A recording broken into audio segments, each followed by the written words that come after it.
Hello students, myself Rajeev Sharma और आप सभी का 12th क्लास में स्वागत है। Welcome into 12th class. ठीक है, तो आज अपन 12th क्लास का फर्स्ट चैप्टर स्टार्ट करने जा रहे हैं, वो है सॉलिड स्टेट, ठोस अवस्था। ठीक है, इस चैप्टर के बारे में बात करें उससे पहले मैं आपको बता दूं कि इस बार आपका सिलेबस एनसीईआरटी के अकॉर्डिंग है, तो एनसीईआरटी सिलेबस की स्टडी हम यहाँ पे करने जा रहे हैं। चैप्टर वही है जो लास्ट ईयर थे। तो first chapter solid state, Hindi में कहते हैं ठोस अवस्था। ठीक है, इनको पढ़ने से पहले अपन बात करें मैटर। किसके बारे में बात कर रहे हैं? मैटर। मैटर को हिंदी में कहते हैं द्रव्य। द्रव्य, what is the definition of matter? द्रव्य की परिभाषा क्या है, इसको ध्यान दें। Anything that has mass and occupy space.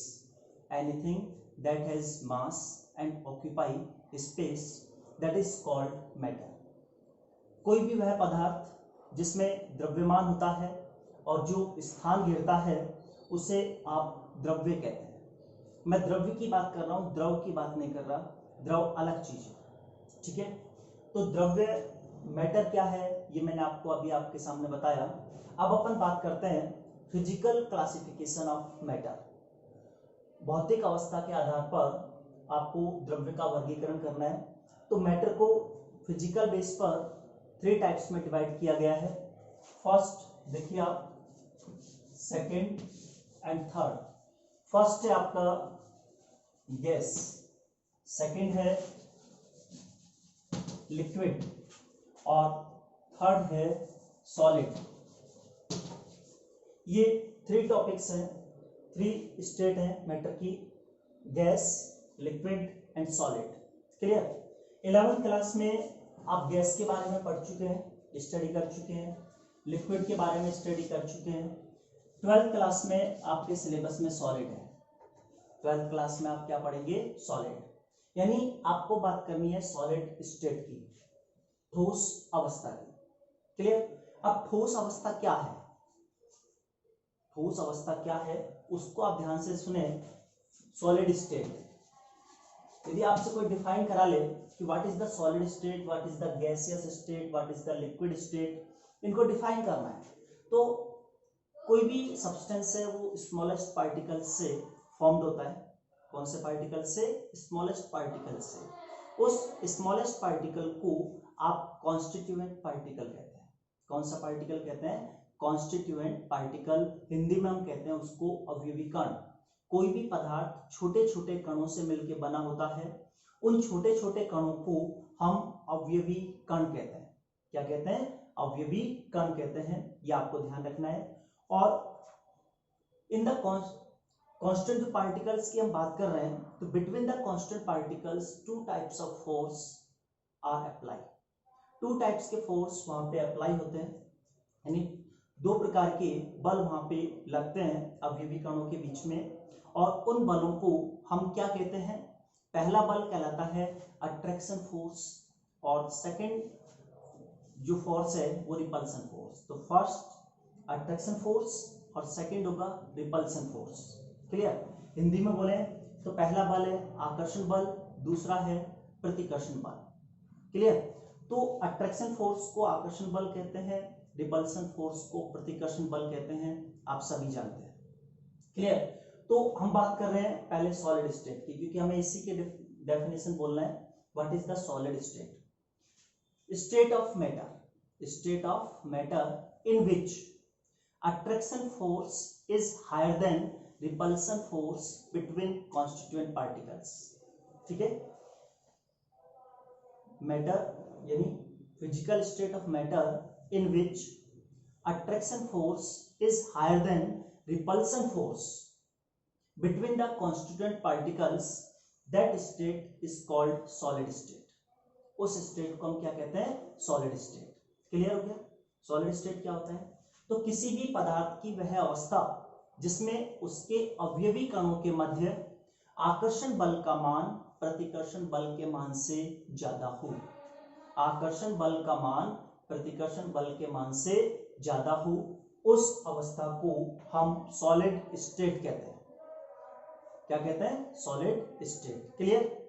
आगे देखिए, सॉलिड स्टेट की बात करें तो अपन अब बात करते हैं प्रॉपर्टीज।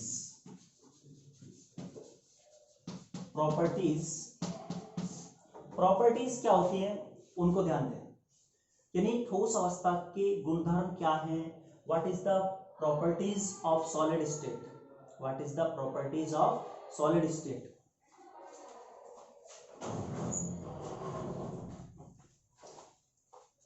तो हम बात कर रहे हैं what is the properties of solid state, इनकी बात करने जा रहे हैं। डेफिनेशन शायद समझ में आ गया होगा, वापस से रिपीट कर देता हूं। Physical state of matter in which attraction force is higher than repulsion force, that physical state is called solid state। किसी भी द्रव्य की वह भौतिक अवस्था जिसके अंतर्गत अवयवी कणों के मध्य आकर्षण बल का मान प्रतिकर्षण बल के मान से ज्यादा होता है, उस अवस्था को हम बहुत ठोस अवस्था कहते हैं। उस अवस्था को हम ठोस अवस्था कहते हैं। अब हम बात कर रहे हैं properties of solid state, it mean ठोस अवस्था की गुणधर्म की बात कर रहे हैं। पहला गुणधर्म यदि हम बात करें फिजिकल शेप, फर्स्ट है definite shape, second definite volume, यानी जो सॉलिड्स होते हैं उनका डेफिनेट वॉल्यूम होता है, डेफिनेट शेप होती है। क्लियर? और in the solid state attraction force is higher than repulsion force between the constituent particles, तो constituent particles के between जो attraction force है वो repulsion force से higher होगा। थर्ड प्रॉपर्टी हो गई, फर्स्ट मैंने बोला डेफिनेट शेप, सेकंड बोला डेफिनेट वॉल्यूम, थर्ड बोला attraction force is higher than repulsion force between constituent particles। Fourth property, ये सेकंड हो गई, थर्ड हो गई, फोर्थ की बात करने जा रहे हैं। Fourth, constant particles are very nearer to each other. Constant particles are very nearer to each other, कहने का मीन है कि जो कांस्टेंट पार्टिकल्स है एक दूसरे के काफी क्लोजेस्ट होते हैं, नियरर होते हैं, due to higher attraction force, ठीक है। फिफ्थ प्रॉपर्टी की बात करें, solids are incompressible, solids incompressible होते हैं, ठीक है। नेक्स्ट बात करें, मेल्टिंग पॉइंट इज हायर, इनका जो मेल्टिंग पॉइंट होता है, इनका जो बॉइलिंग पॉइंट होता है वो हायर होता है। तो melting point and boiling point is higher. Solid state है तो मेल्टिंग पॉइंट की बात करेंगे, तो उसको अगर हीट करके अपन बॉइल लिक्विड स्टेट में लाते हैं तो लिक्विड को जो बॉइल करते हैं तो बॉइलिंग पॉइंट होता है। तो melting point and boiling point is higher, ये चीजें आपको ध्यान रखनी है। ये कॉमन प्रॉपर्टीज हैं जो आप 11th में भी पढ़ के आए हैं और छोटी क्लासेस में भी पढ़ा होगा आपने। तो हिंदी में भी सुन लें कि जो ठोस होते हैं उनकी ज्यामिति निश्चित होती है, उनकी आकृति निश्चित होती है। सेकंड, ठोसों का आयतन निश्चित होता है। थर्ड, ठोसों में आकर्षण बल का मान प्रतिकर्षण बल के मान से ज्यादा होता है। फोर्थ, ठोसों के मध्य अवयवी कणों के मध्य की जो दूरी है वो मिनिमम होती है, बहुत कम होती है। और छठा, ठोस असंपीड्य होते हैं, नेक्स्ट की बात करें, इनके गलनांक और क्वथनांक का मान अधिक होता है। तो ये मैंने प्रॉपर्टीज की बात की, ठीक है। अब यदि आपसे मैं यहीं पे कॉमनली पूछ लूं what is the gaseous state, what is the liquid state, मैंने गैसियस स्टेट की डेफिनेशन आपको नहीं बताई क्योंकि 11th क्लास में आप पढ़ चुके हैं। तो गैसियस स्टेट क्या है? State of matter in which repulsion force is higher than attraction force, that state is called gaseous state. यानी किसी भी पदार्थ की वह भौतिक अवस्था जिसमें प्रतिकर्षण बल का मान आकर्षण बल के मान से ज्यादा होता है, प्रतिकर्षण बल का मान आकर्षण बल के मान से ज्यादा होता है, यानी repulsion force is higher than attraction force. Clear? Second है लिक्विड स्टेट। लिक्विड स्टेट की हम बात करें तो लिक्विड स्टेट क्या होता है? State of matter in which attraction force is equal to repulsion force, attraction force repulsion force के इक्वल है, तो that state is called liquid state, उस स्टेट को आप क्या कहेंगे, लिक्विड स्टेट कहेंगे। और सॉलिड स्टेट मैंने आपको बताया कि attraction force is less than repulsion force, that state is called solid state. तो हमने यहाँ पे प्रॉपर्टीज की बात की, तो गैसियस स्टेट और लिक्विड स्टेट हमें यहाँ नहीं पढ़ना है, हमें यहाँ पे ओनली सॉलिड स्टेट पढ़ना है। कौन सा पढ़ना है, सॉलिड स्टेट। तो हम जो बात कर रहे हैं यहाँ पे, अब बात करेंगे सॉलिड स्टेट की, ठीक है। तो सॉलिड स्टेट की जब हम बात करें तो बेटा सॉलिड्स को टू टाइप्स में डिवाइड किया गया है, सॉलिड्स को टू टाइप्स में डिवाइड किया गया है, first type and second type. First होता है क्रिस्टलाइन सॉलिड्स, फर्स्ट कौन सा है, क्रिस्टलाइन सॉलिड्स, और सेकंड है non crystalline solids. First crystalline solid, इनका एक नेम और है, इनको आप ट्रू सॉलिड्स भी कहते हैं, क्या कहते हैं, ट्रू सॉलिड्स, और इनको आप स्यूडो सॉलिड्स भी कहते हैं, स्यूडो सॉलिड्स, और इन्हीं का एक नाम और है amorphous,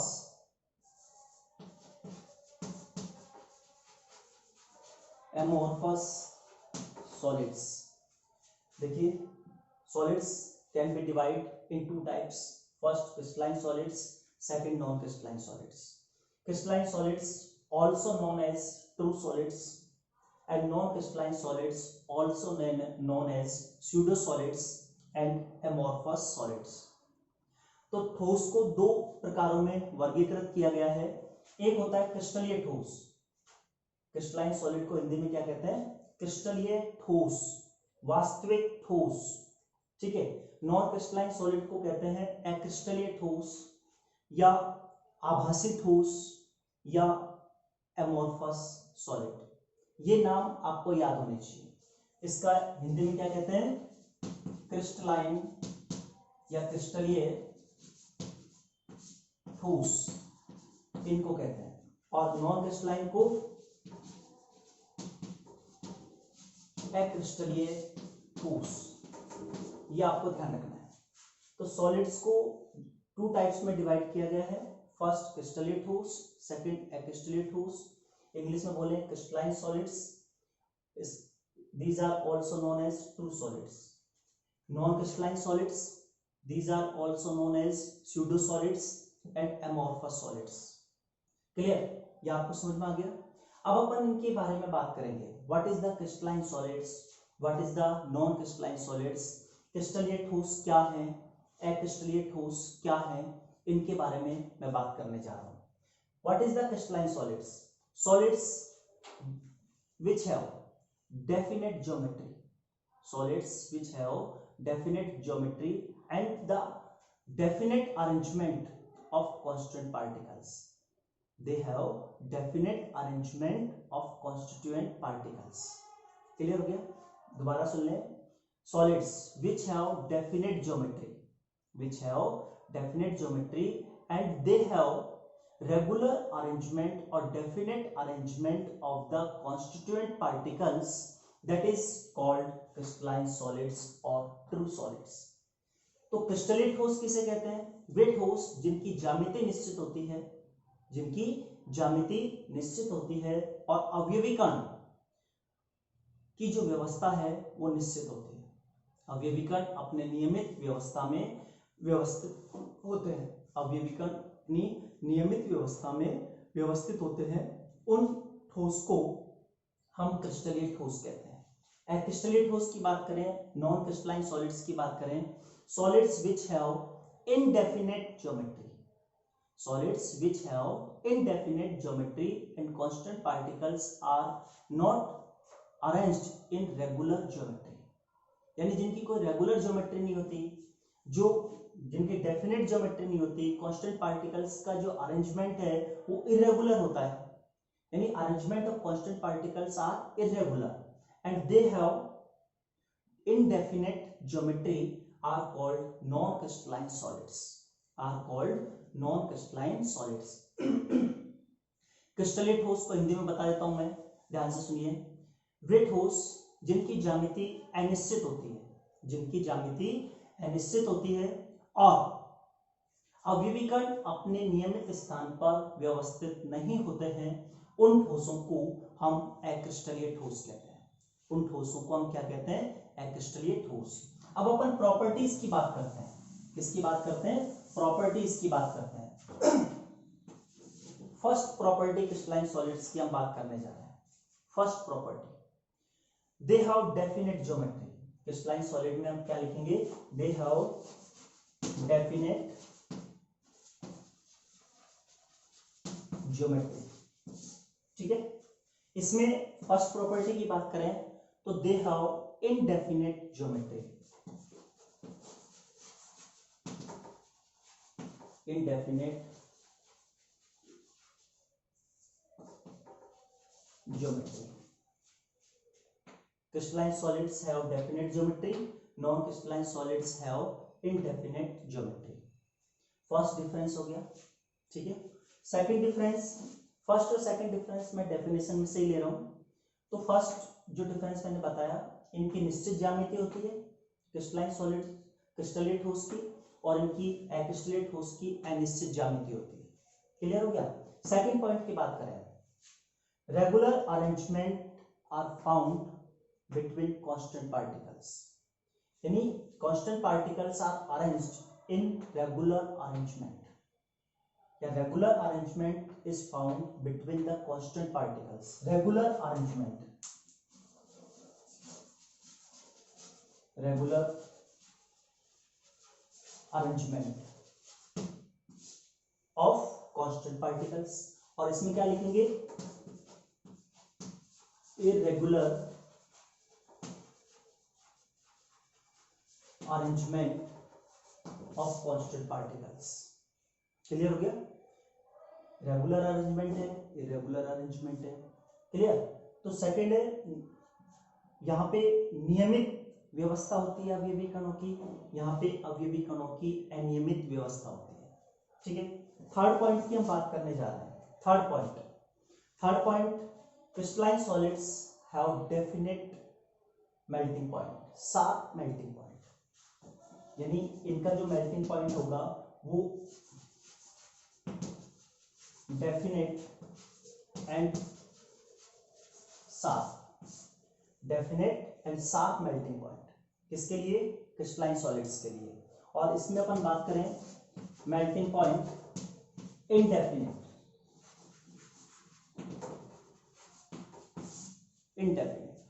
Third point, crystalline solids have definite and sharp melting point, but non-crystalline solids have indefinite melting point. इनका कोई definite melting point नहीं होता, लेकिन इनका definite melting point होता है, यह आपको ध्यान रखना है। तो क्रिस्टलीय ठोस निश्चित और तीक्ष्ण गलनांक प्रदर्शित करते हैं, अक्रिस्टलीय ठोस अनिश्चित गलनांक प्रदर्शित करते हैं। ठीक है। Fourth point, cleavage.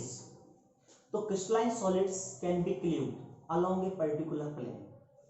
Crystalline solids can be cleaved along a particular plane. कहने का मीन है कि क्रिस्टलाइन सॉलिड्स को एक पर्टिकुलर प्लेन के थ्रू आप कट कर सकते हैं, but in non crystalline solids can not be cleaved along a particular plane, can not be cleaved along a particular plane. आप इनको एक पर्टिकुलर प्लेन के थ्रू कट नहीं कर सकते हैं। ठीक है, कहने का मीन है हम काटने की बात कर रहे हैं, इनके विदलन की बात कर रहे हैं। क्लीवेज का मीन होता है विदलन। क्या होता है? विदलन।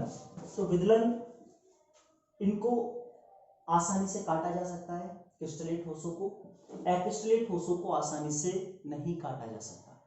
अक्रिस्टलीय ठोसों को आसानी से नहीं काटा जा सकता, ये आपको ध्यान रखना है। फोर्थ पॉइंट हो गया। फिफ्थ पॉइंट की बात कर रहे हैं, अब ऊपर आ जाते हैं वापस से फिफ्थ पॉइंट। देखिए, फिफ्थ पॉइंट की बात कर रहे हैं, crystalline solids are anisotropic. Crystalline solids are anisotropic, anisotropic होते हैं। क्रिस्टलाइन सॉलिड्स आर एनाइसोट्रॉपिक और non crystalline solids are isotropic. Non crystalline solids are isotropic.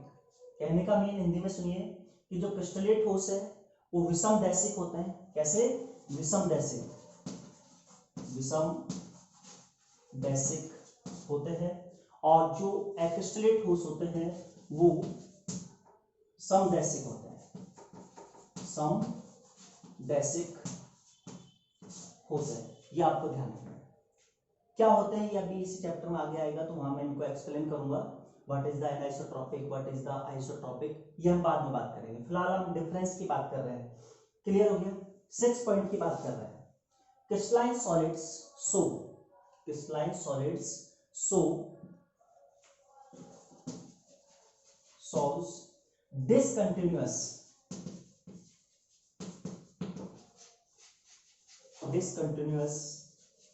cooling curve। crystalline solids show discontinuous cooling curve, ठीक है। और non crystalline solids show continuous cooling curve. ये discontinuous cooling curve show करते हैं और ये continuous cooling curve show करते हैं। हिंदी में कहते हैं कि क्रिस्टलेट ठोस, विषम क्रिस्टलेट ठोस असतत शीतलन वक्र प्रदर्शित करते हैं। क्रिस्टलेट ठोस असतत शीतलन वक्र प्रदर्शित करते हैं और जो एक्रिस्टलेट ठोस है वो सतत शीतलन वक्र प्रदर्शित करते हैं। ये 6 नंबर डिफरेंस हो गया। क्लियर हुआ? अब हम आगे बात करते हैं। देखिए नेक्स्ट आगे बात करने जा रहे हैं 7 point. Crystalline solids shows long range order, long range order, Hindi में कहते हैं दीर्घ परासी। क्रिस्टलाइन सॉलिड कैसे होते हैं? क्रिस्टलेट ठोस कैसे होते हैं? दीर्घ परासी। तो crystalline solids shows long range order और non crystalline solids shows short range order. Non crystalline solid shows short range order यानी लघु परासी, लघु परासी। अब लॉन्ग रेंज ऑर्डर का मीन क्या होता है?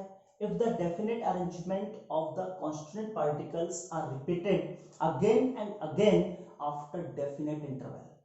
if the definite arrangement or regular arrangement of constant particles are repeated again and again after definite interval, that arrangement is called long range order। कहने का मीन है कि यदि अवयवी कणों की जो नियमित व्यवस्था है वो बार बार एक निश्चित समय अंतराल के बाद दोहराई जाए तो उसे दीर्घ परासी कहते हैं। और अगर अवयवी कणों की नियमित व्यवस्था एक निश्चित समय अंतराल के बाद पुनः बार बार ना दोहराई जाए तो उसे लघु परासी कहते हैं। क्लियर हो गया? अब जितने भी आयनिक कंपाउंड्स हैं, जितने भी कोवलेंट कंपाउंड्स हैं, जितने भी मेटेलिक कंपाउंड्स हैं, जितने भी मॉलिक्यूलर सॉलिड्स हैं, आणविक ठोस हैं, उन सभी को आप क्रिस्टलेट ठोस, क्रिस्टलाइन सॉलिड्स मिलेंगे। आयनिक कंपाउंड्स को भी, कोवलेंट कंपाउंड्स को भी, मेटेलिक कंपाउंड्स को भी और मॉलिक्यूलर कंपाउंड सब इसमें आते हैं। और नॉन क्रिस्टलाइन सॉलिड्स जैसे like that plastic, rubber, glass, plastic, rubber, glass, ये सब किसमें आते हैं? आपके नॉन क्रिस्टलाइन सॉलिड्स में आते हैं। तो इसमें जैसे आयनिक कंपाउंड्स की बात करें, आयनिक यौगिकों की बात करें, KCl, NaCl, CuSO4, K2SO4, Al2SO4 का होल थ्राइस, Zn, NaCu, ठीक है, H2 solid, CH4 solid, CCl4 solid, ये सब इसके एग्जाम्पल हैं क्रिस्टलाइन सॉलिड्स के, क्रिस्टलेट ठोस के। नॉन क्रिस्टलाइन के मैंने अभी आपको बताया कौन कौन से, रबर, प्लास्टिक, ग्लास, ये सब किस में आते हैं, नॉन क्रिस्टलाइन सॉलिड्स में। अब यहाँ पे क्वेश्चन आता है कि why glass is a super cooled liquid, why glass is a super cooled liquid. तो आप बता सकते हैं उसका रीजन होता है because glass has tendency to flow like liquids, glass has tendency to flow like liquids, so glass is a super cooled liquid. तो why glass is a super cooled liquid, because it has tendency to flow like liquids, so it is called super cooled liquid. याद रखना है, notes में आपको ये question का answer मिल जाएगा। Clear. तो ग्लास जो कांच होता है वो अतिशीतित द्रव होता है, हिंदी में कहते हैं अतिशीतित द्रव। क्यों होता है, क्योंकि उसमें द्रव के समान बहने का गुणधर्म पाया जाता है, द्रव के समान बहने का गुणधर्म पाया जाता है, इसलिए वह सुपर कोल्डेड लिक्विड है, यानी अतिशीतित द्रव है। ठीक है। अब यहाँ पे 1% ये बन गया, 1% बना, right the difference between crystalline and non crystalline solids, right the difference between crystalline and non crystalline solids, यानी अक्रिस्टलीय और क्रिस्टलीय ठोस में अंतर लिखिए। हम इनके बारे में अंतर लिख सकते हैं, 7 अंतर हो गए, डिफरेंस हो गए 7 डिफरेंस, और फिर 8 डिफरेंस जो आएगा वो इनके एग्जाम्पल्स का हो जाएगा। तो ये सारा नोट्स में आज मैं आपके व्हाट्सएप ग्रुप पे नोट्स सेंड कर दूंगा। तो आज जो मैंने आपको पढ़ाया है उसको रेगुलर पढ़िए और कॉपी में उतना ही राइट डाउन करें जितना मैंने आज आपको एक्सप्लेन किया है। ऐसा नहीं कि पूरे चैप्टर के नोट्स आप एक साथ उतार लें, नहीं बेटा, आपको उतना ही राइट डाउन करना है, उतना ही उतारना है जितना मैं आपको पर डे यहाँ पे स्टडी करा रहा हूँ, पर डे आपको यहाँ बोर्ड पे समझा रहा हूँ, उतना ही आप अपनी कॉपी में राइट डाउन करें। पहले वीडियो देखें, बाद में अपने नोट्स को राइट डाउन करें फेयर कॉपी में, साफ साफ।